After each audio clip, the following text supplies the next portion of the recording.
Ennis Cosby was a teacher. As a boy, Ennis struggled to learn, and he didn't know why. Eventually, through testing, good teaching, and his own hard work, Ennis came to understand that he simply learned differently and that he could succeed in school. And succeed he did, earning a master's degree in education. Just like Ennis, 1 in 5 people has a learning difference. Ennis was dyslexic. For others, these difficulties have names like attention deficit, learning disability, or dysgraphia. Many of those children, though, have no name for the feelings of frustration they experience in school. Ennis understood what happens in the hearts of children when they are left out in the first big job of their lives, learning in the classroom. He taught because he believed that all children could find their gifts and learn how to share them. All of the people in this film have learning differences. Ennis Cosby was a great listener, and he would have heard the pain in their stories. But most of all, he would have heard the hope.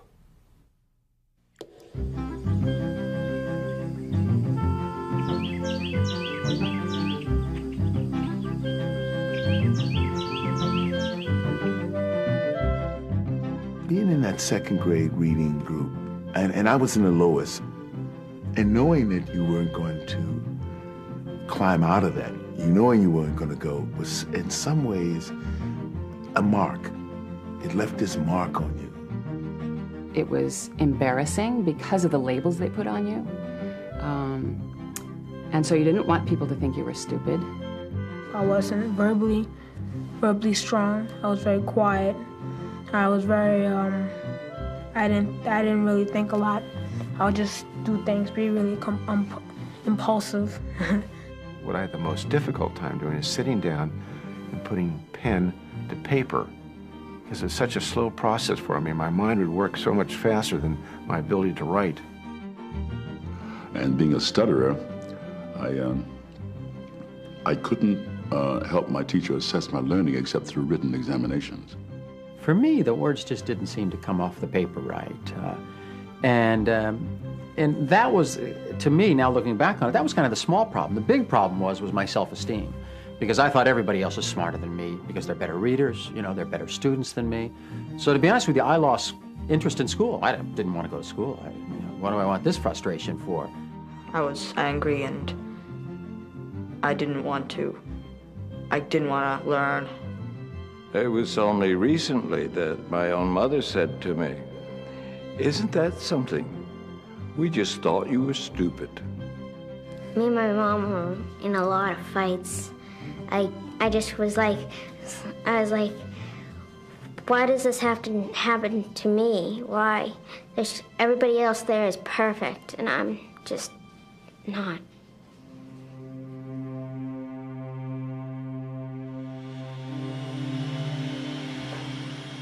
It's a different world today. And I'm different, no question about it. I look at things differently.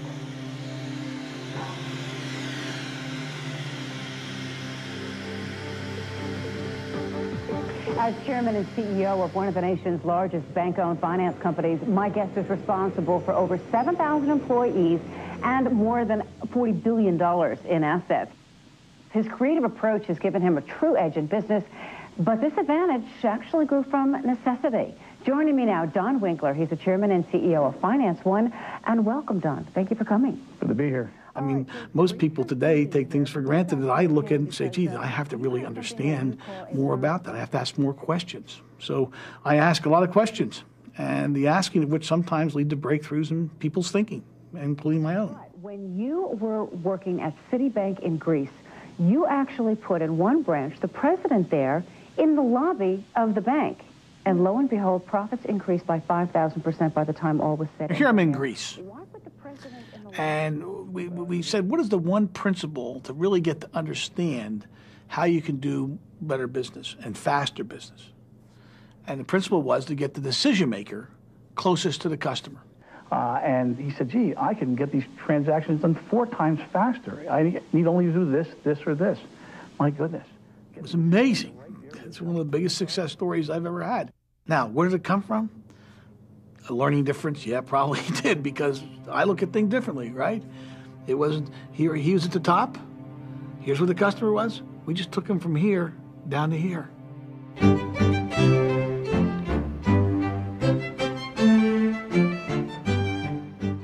I make mistakes every day. We all do.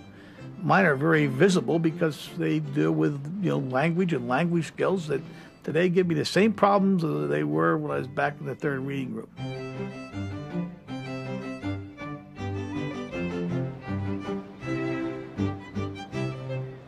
What I found in my life is that having the learning difference I have, I'm disoriented all the time. So my key job is to keep myself centered.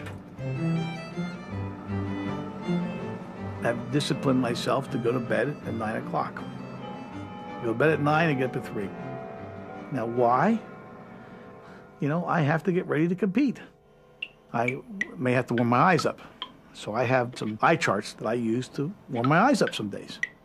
I know there's 127 words or so that I mess up on. I have those there. I can look at those. Do the times table just to get warmed up. And I know that if I keep trying and working on different things, I will be able to do it. So I keep trying different methods and techniques using that concept. My visual memory is not the typical mind's eye, captures everything. And I've had to train myself to get other visual memories by using every other sense I have.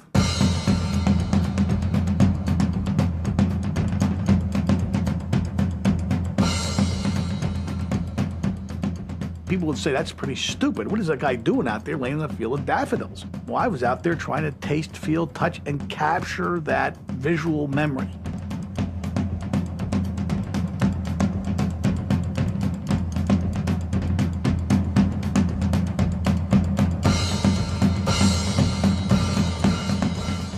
I visually can see it even right now.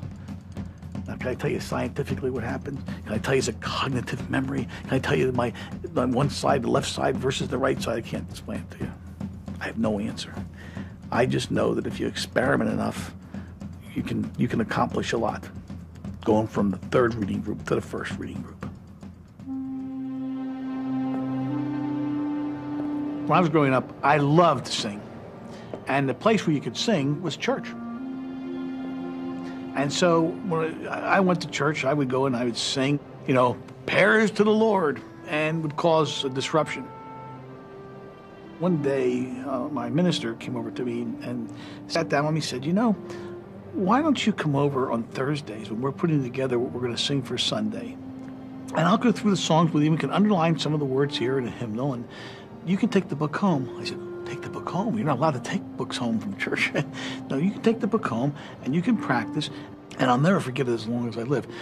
He didn't make any assumptions. He treated me with total innocence and learned what the problem was in the subtlest of ways, and took those the whole situation and turned it into a success for me, because he took the opportunity to learn what the real problem was.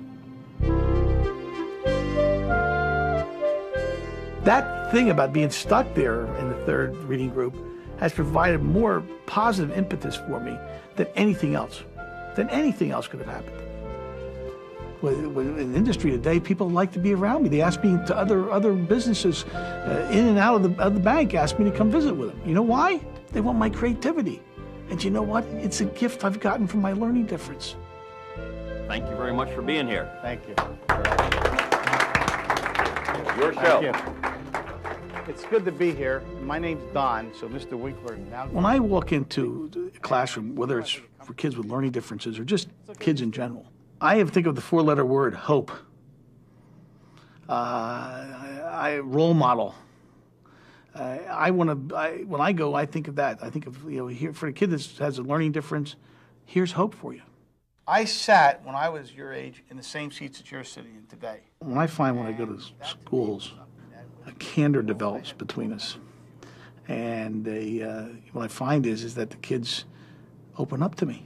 It seems like I'm the only one that ever has... Up till now, you're the only one. Up till now, I'm the only one that ever has this problem, like anything. Like, to calling a person or talking on the phone, it's like everything's a problem for me. It's like a big, giant journey, It's like... It's a big glob of stuff, right? Yeah, it's like I can't do anything right. I want to be there to help as many as I can. Why? Because I don't want people to go through what I've went through. They shouldn't have to.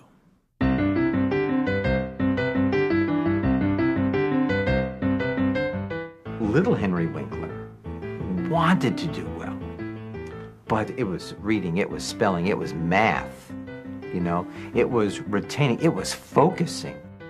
I felt like I was in a maze, like a huge maze, which I was just stuck in the middle.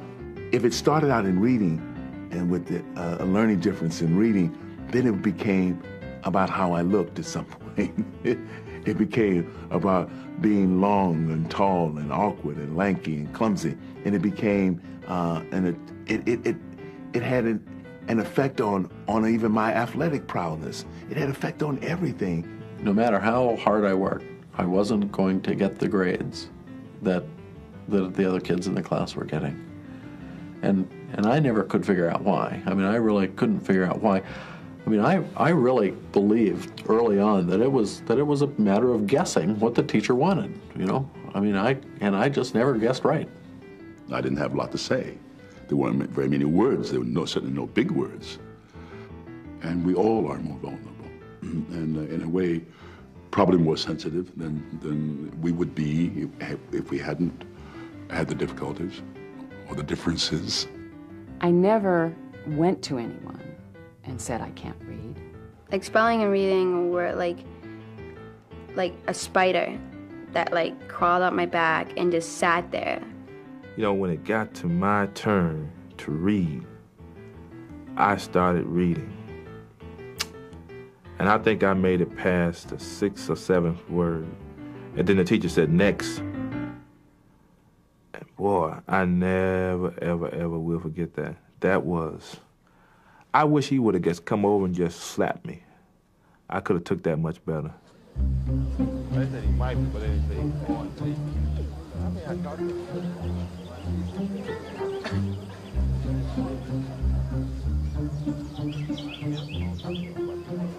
Gentlemen, y'all doing all right? I was told that I am the youngest dean in the state of Mississippi. My experience in school, I was a special ed student. And to have that kind of label, you know, from grade school all the way up through high school, it's not something, it's not fun. Oh, yeah.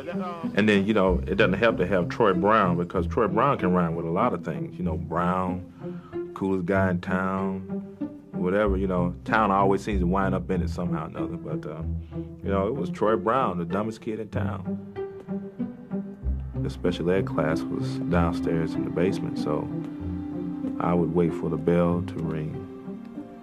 And then when everybody had gone to class, I would kind of like run down the stairs. People knew that I was in the class, but they never were going to see me going to the class. You never left the special ed class thinking that you were a scholar. There were people in that class that had profound problems. I can remember there was a gentleman in a wheelchair, and he couldn't really communicate, but we communicated.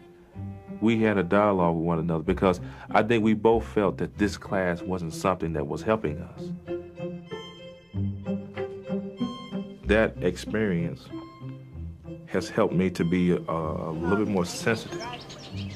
When I see kids here on campus, I can pick it up. Just like that, it's easy to pick it up. And a lot of times you have to be the courage for that individual. Hi. Hi, sir.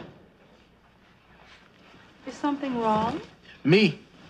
I'm wrong. That's what's wrong. We got our mythology exam back today. Guess what I got? A C.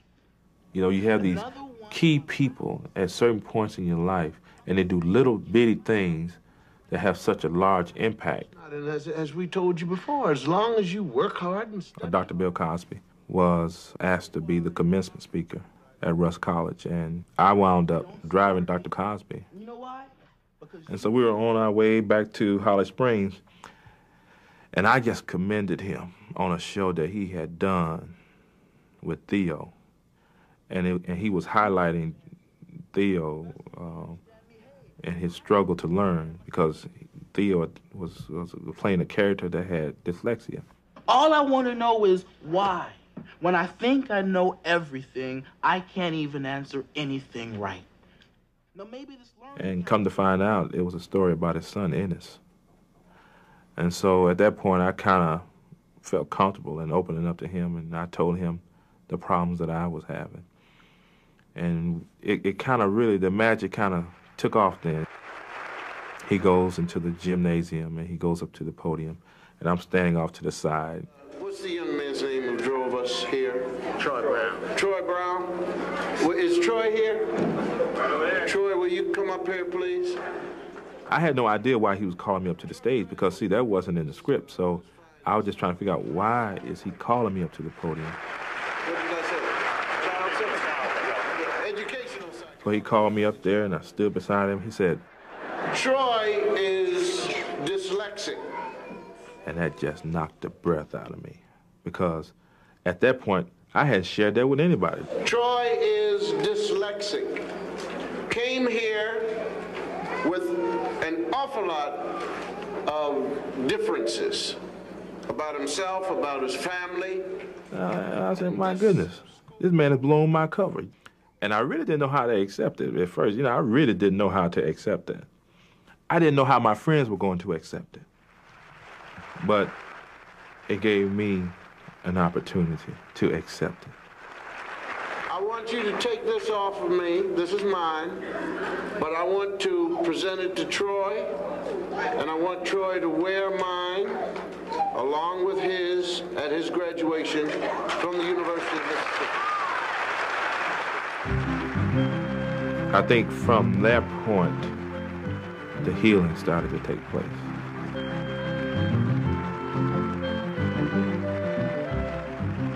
It was the rite of passage into the reconciliation, into the, you're gonna start feeling good about Troy Brown, you know, and that's it, Troy Brown. Not Troy Brown, the dumbest kid in town, but you're gonna start feeling good about Troy Brown.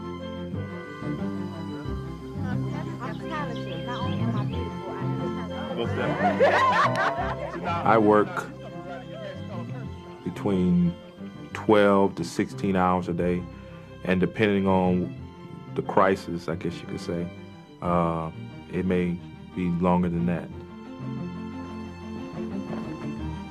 Well, I walk the campus so often, they just recognize my silhouette. I'm here as dean of a university, and one of the youngest deans ever. And I came from a background where I could hardly read or write stepping onto a college campus. And I still have problems with my reading and writing today. You know, dyslexia is not something that goes away. It's something that you learn to cope with. There are many people out there that wish that they were sitting here, but they're not. They're in prison. And I have friends that are in prison, or that are dead, or walking the street. So, I could have been there also. So who am I to be boastful or brag? You know, no, I have a debt to repay. I have a responsibility, and I'm going to carry that out. My son, Troy D. Brown Jr., is 8 years old. He knows that I'm proud of him, but he also knows that my level of expectation, you know, it's the pull of expectation, I think, that helps a person to do their best. He knows I expect a lot from him. All right. Good night. Good night.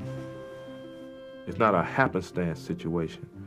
It's my responsibility to prepare him for what lies beyond that door, that threshold at my house.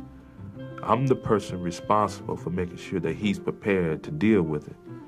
and you better believe I'm gonna follow through.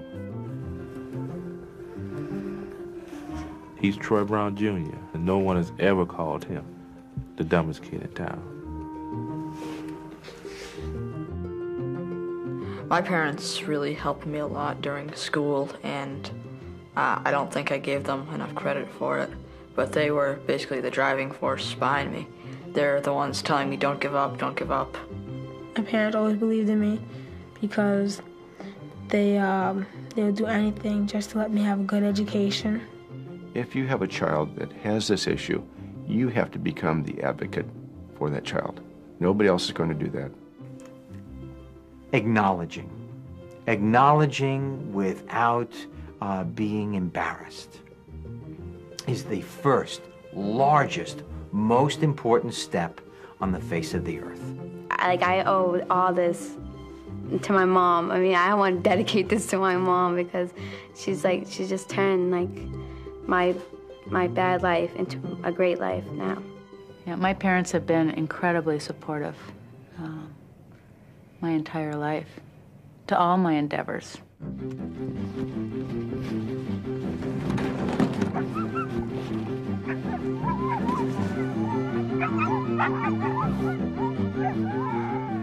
It was second grade that I really remember struggling concretely, where sort of the painful experiences started happening, where, you know, I was getting the message that I wasn't staying with the rest of the pack.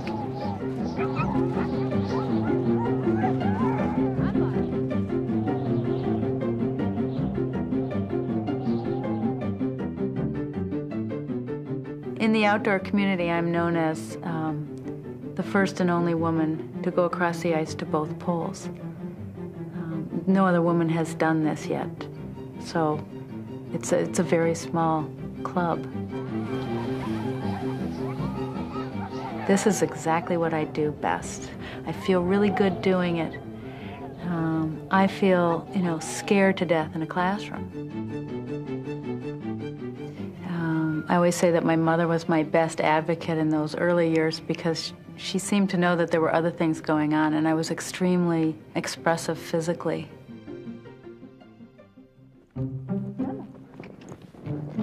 Because reading was so difficult, I would gravitate to anything that had a lot of pictures in it. And obviously, National Geographic was a place for me to find out information because there was a short blurb of the written text right under the photograph, and I could deal with that. I never believed, you know, that I could be in that magazine. I so much wanted to be in that magazine, but I don't think I believed that could happen.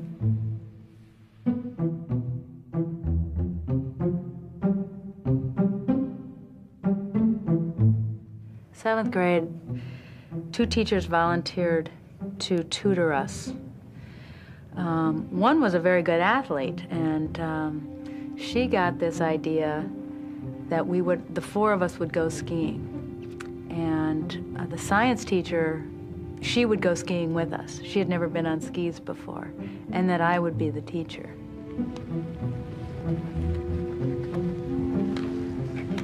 And she was a terrible skier, and it was hard work. It was just it was an eye-opening experience, and I think it really fed me to think that I had some self-worth, you know, that I did have something to offer. Didn't know exactly what that was, but I liked the feeling. I wanted more of it.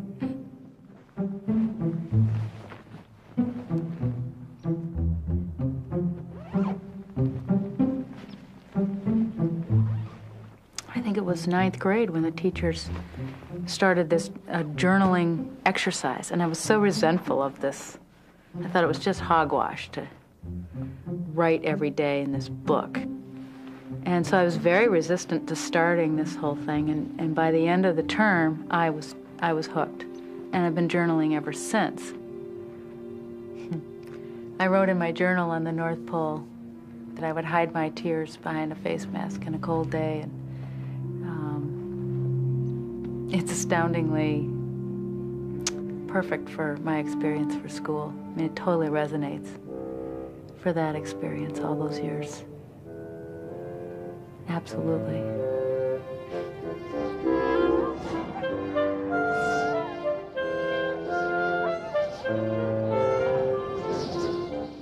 I think it took me 6 years to get through college. It was a big accomplishment.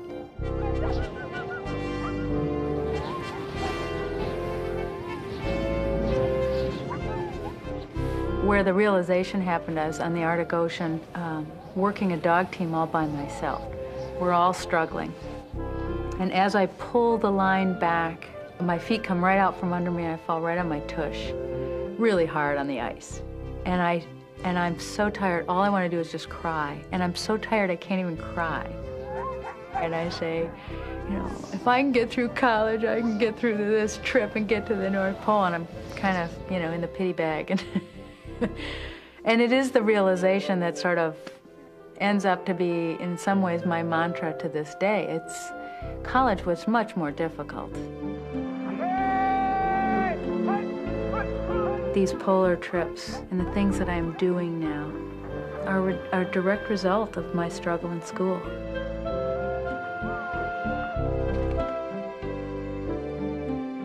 It was putting one foot in front of the other. That's all I'm doing on the ice. It gave me that struggle in school gave me that single line of purpose. It gave me that ability, I think. It helped define that ability to push out the extraneous noise and focus in on what needs to get done.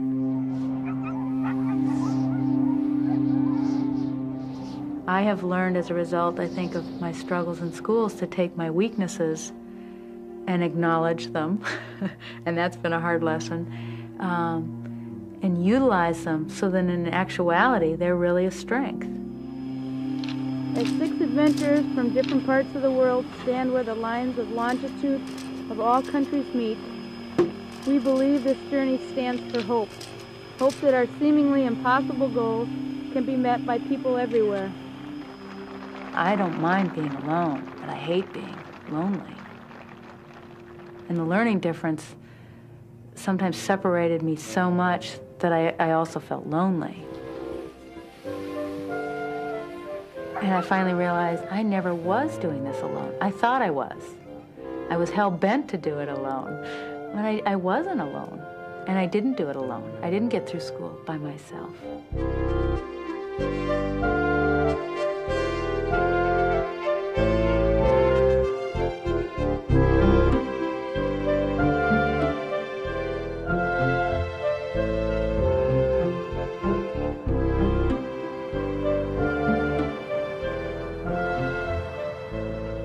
I do feel that having a learning difference has been a blessing, not a curse. It has been the gift. I think it has gotten me to the North Pole and the South Pole. I really do believe that. Because it has given me those things that you need to get to those places.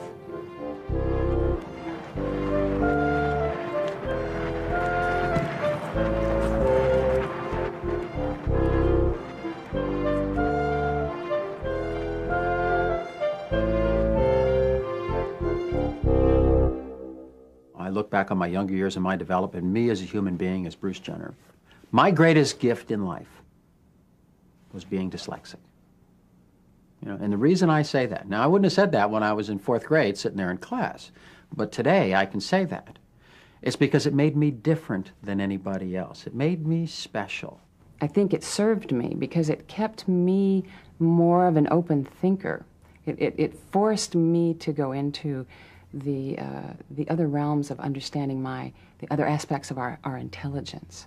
I didn't have to be, in my artwork, I didn't have to be liberated because I was always free, because nobody thought like I did.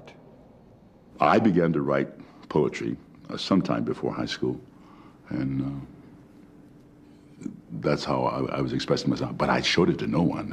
I was a closet poet. Even though I wasn't very good at sports or I wasn't very good in school itself, there were a lot of things that I knew more than a lot of other students, and And I could actually prove that to them every time the science fair rolled around. I'd make a science project and I would win. A lot of times I couldn't do the school plays because that was extracurricular and I didn't have a C average, you know, so I couldn't participate in what I wanted to do.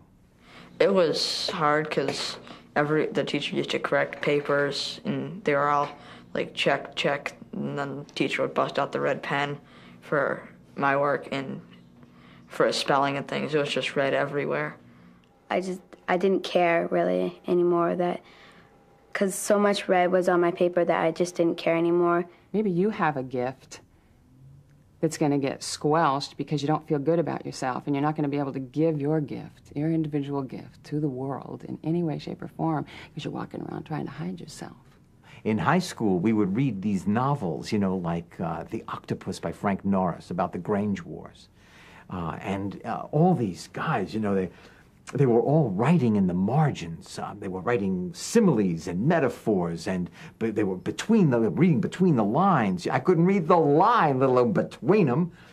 I wanted to write what they were writing. I mean, I wanted to have something, you know, that, it looks so important, you know. So what I did was I took drops of water and I dropped them over the pages, and the pages crinkled up. And when I carried the book, it really looked like I was using it. You know, like I was really going back and forth, you know. I didn't have the slightest idea what the book was about. If I had a classroom like this when I was back in school, maybe I would have felt the freedom to be able to express myself. At about third grade, it became apparent to me that everybody else was in a better group than I was, and I just kind of thought, well, they're smarter than I am, and it truly affected my self-esteem somewhere along the line. I don't think that the counselors had a lot of confidence in my ability, and as a result, they sort of wrote me off to go to a junior college and to get married.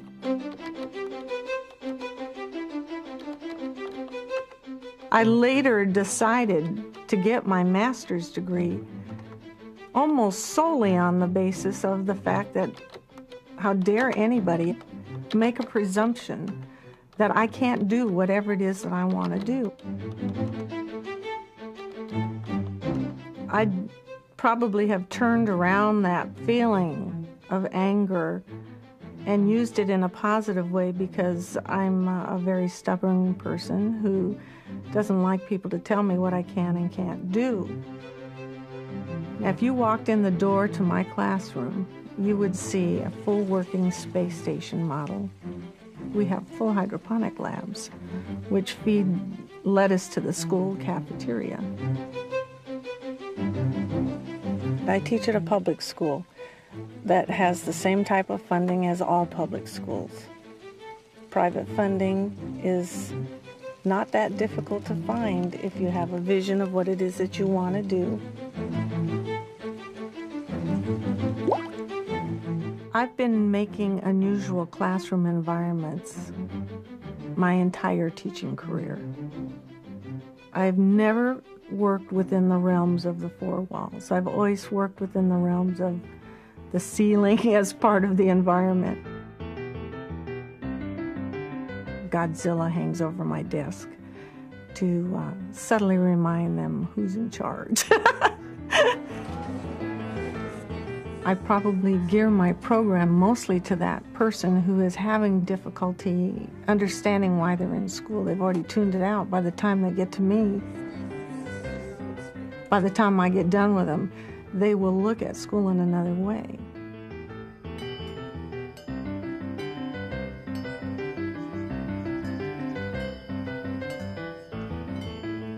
One of the strong points that I have developed over time to compensate for some of the things that are more difficult for me is that ability to visualize what something might look like finished. I can visualize what my yard would look like if I had it all finished, and I have every phase of it in my head.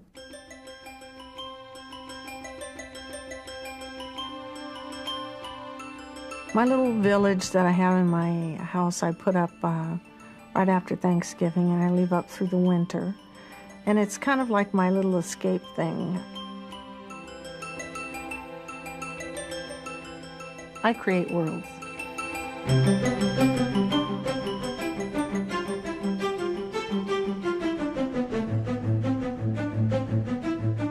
Hey, see this bridge up here? Which one of my previous students designed? The span. You'd be building and engineering and making bridges that span across your entire table using simple materials. It'd be awesome. Your supervisor is the #1 person at your table. Raise your hand. Your #2 person is the person who's going to take care of equipment. Raise your hand. Your #3 person is going to tell everybody whether they're doing a good job. Remember, no put downs. Never. And the #4 person is going to take care of timing. Everybody know what they're doing? Ready? Begin. Yeah, she said it was what? You said what? The first thing that we learned to say in science is, I was wrong, or I failed, it didn't work. And I tell them that 85% of what we do in science doesn't work. But it's the documentation of what we're doing along the way that's important. We don't have a car. See, it doesn't work very well. It's going to be okay, because when you do get it, and you will, it'll be worth more than any therapy I could send you to, because you will have done something beyond your wildest expectations, something you never thought you were capable of doing. And as a result, you've built self-esteem. I didn't have to tell you how good you were. You knew it. I don't know what planet you're from. You certainly do look strange to me. But Earthlings do things in a particular way. And so when I was a child in the classroom, I kind of felt like an alien. I don't know, maybe that's why this theme came up. Traveling Earth time. Are you ready for the adventure? Yes. All right, let's go. Raise your right hand. As a new resident of Peterson Middle School. The idea of the alien theme kind of allowed us to account for the fact that our kids are all coming in with different levels of expertise. We make absolutely no assumptions when they walk in the door. We tell them that we will treat them as though they know nothing. And you can sort of see the relief flush over their faces as they go, thank God, I don't have to know anything. I do so freely. And will.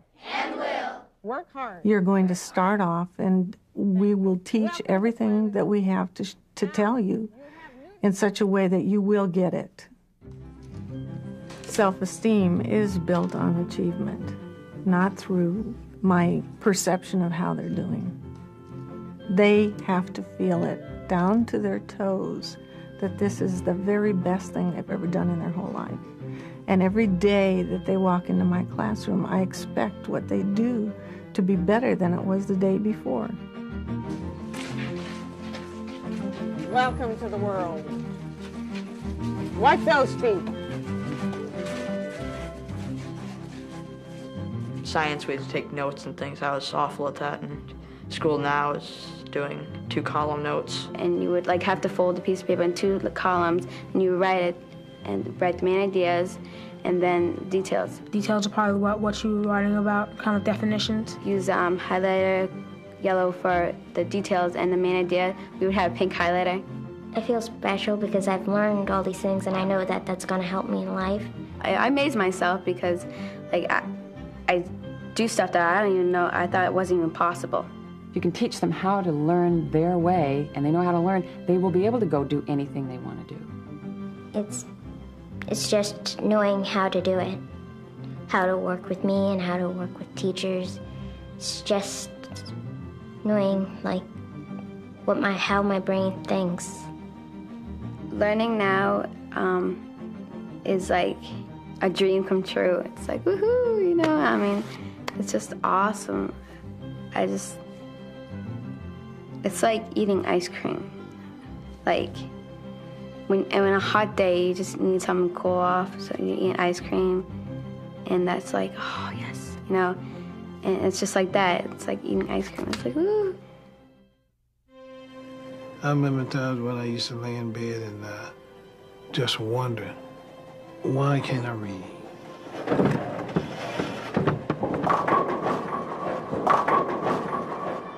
When you have a learning difference and you're young, you have to build a wall within yourself to hide what you don't know.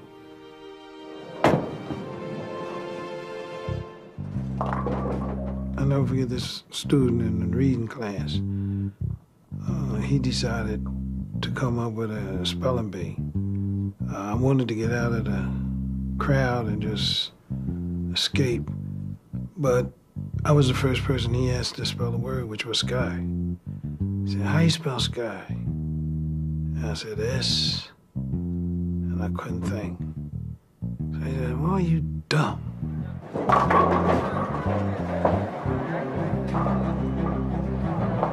When I retired, my original plan was, I like bowling, was to go back, was to get a 300, perfect game, and get my ring and my jacket.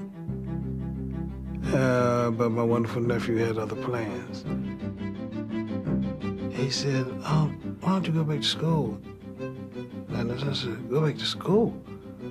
And I said, if I couldn't get it when I was young, I definitely can't get it now. So he said, oh, Uncle, yes, you can. He said, I know a place where you can go, be diagnosed. He said, maybe you have a learning difference.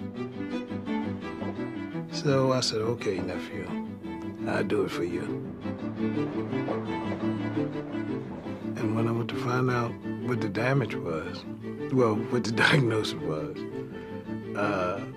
all these papers was on the desk. And I said, boy, this has to be awful, whatever's wrong with me.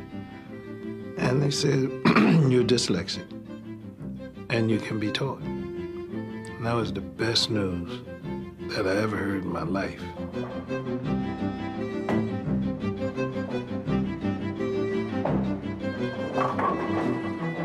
And that's when I really started going to school.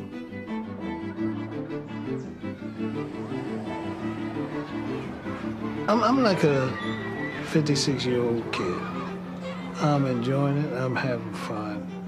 The reason why I'm having fun now is because it's coming to be easier. And see, I used to look down the tunnel, I couldn't see nothing. I can see some light now. So, because when you have a learning difference, your confidence level is like a scale that's up and down. And now mine is just up.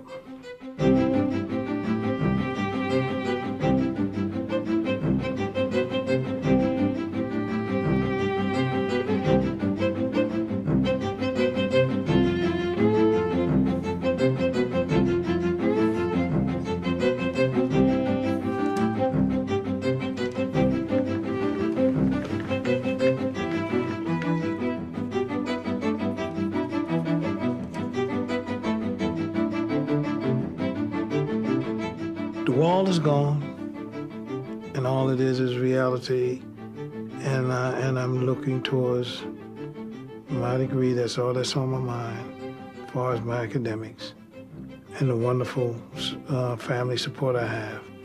I can't lose. I can't lose.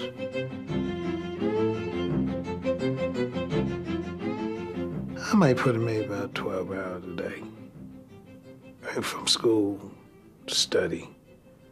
And then I call my baby.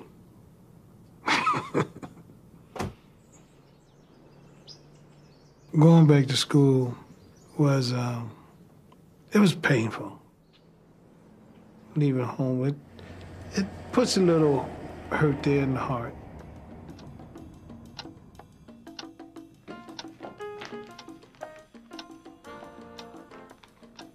To remember all of that, I remember all my family and my friends who always said I would be something.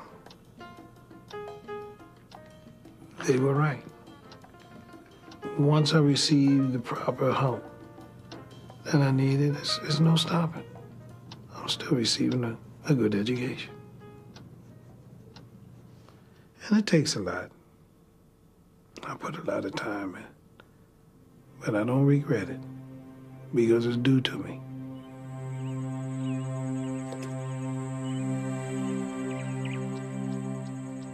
Ennis was a fisherman. He always liked to fish. That was his favorite hobby.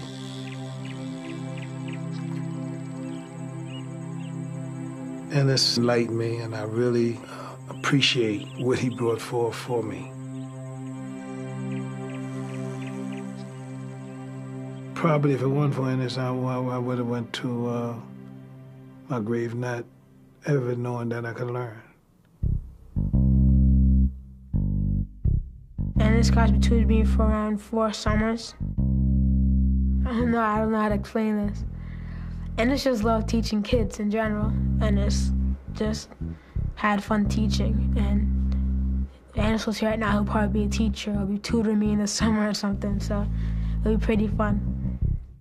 I mean, here's a special mind that might not be gotten to by anybody else, and you have a chance to help this mind find its own enlightenment. What greater purpose can there be in teaching? I know that the teachers who cared about me created this supreme place for me where I felt the most confidence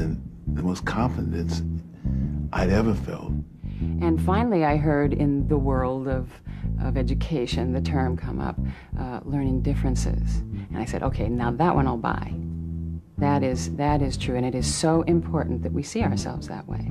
And that's what I want for the child to do, is to visualize where he is now and to be able to see beyond that. It's like the clouds are gone, and it's easier for me to see. I found out that the maze was just open. It was just like a straight line right through, and there might be a little wall, but I could still jump it. And to stand there in front of millions of people and read a teleprompter, to me, was a greater success than winning the games. You know, because I had to overcome up so much to get there. Every book is, I've crossed the finish line. You know, I've won the gold.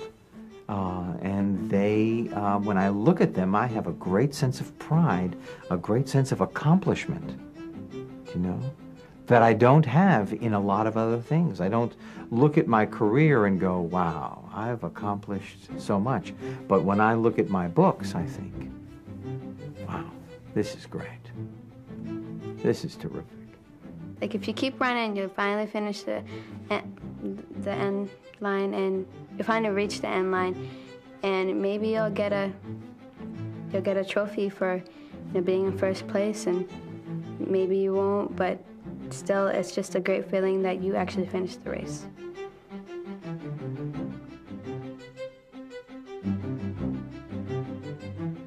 How do I learn?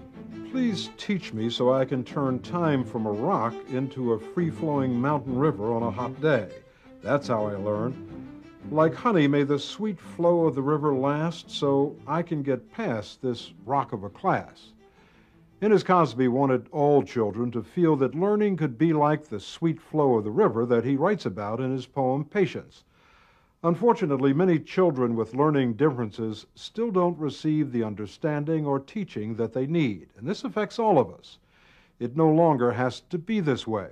There is a growing body of research and knowledge about effective teaching to reach children with learning differences, and it can be applied in our classrooms now.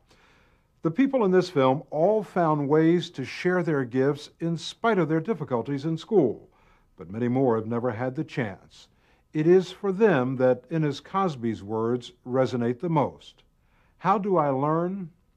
Please teach me.